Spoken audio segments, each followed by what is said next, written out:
All right, we're here with Senior Investigative Producer J.W. August. J.W., can you believe that it's been a year since the whole Filner situation broke? Oh yeah, the time went past quickly, but it was a big deal a year ago, that's for sure. It was. So you were instrumental in this coverage.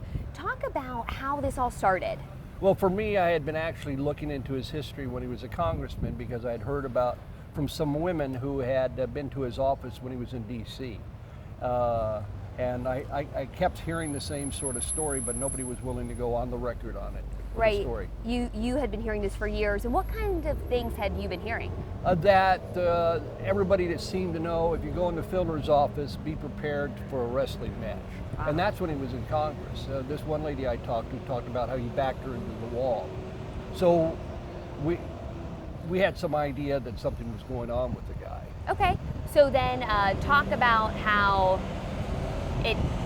this all happened. Well, what finally sunk the ship for Filner was that some of his closest political supporters had had enough. These were Democrats that came out in a very famous press conference, Donna Fry, and talked about, hey, Bob, get out of there. We're tired of your behavior. It's inappropriate.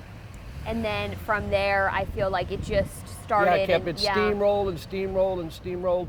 I ended up with the fellow shooting the video right here, Ari, going up to LA and trying to track him into the sex therapist office up in Beverly Hills. Right. So what was your most memorable moment covering the whole Filner saga? What I remember the most is when, towards the end, when he had a press conference at City Hall, and there must have been 75 TV cameras there. It was an absolute zoo. People were calling all over each other. It was hot, all the lights were on. It was high drama. I remember that. Were you surprised that he showed up to that? Because that wasn't even in relation to his charges. That was about a trolley or no, ribbon cutting? What was it about?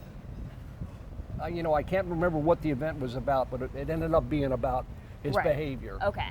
And they tried, his press secretary tried to put a little spin on it, and they couldn't, just the media had enough, I think. Okay, what lessons learned from this whole experience? Well, a congressman's job is not the same as a mayor's job. If you're in power for a long time, I think sometimes you lose touch with reality. And I think Bob Filner was an example of that. He lost touch with reality. He thought he could do anything he wanted, and he couldn't. Okay, thank you so much. My pleasure. Okay, we're done.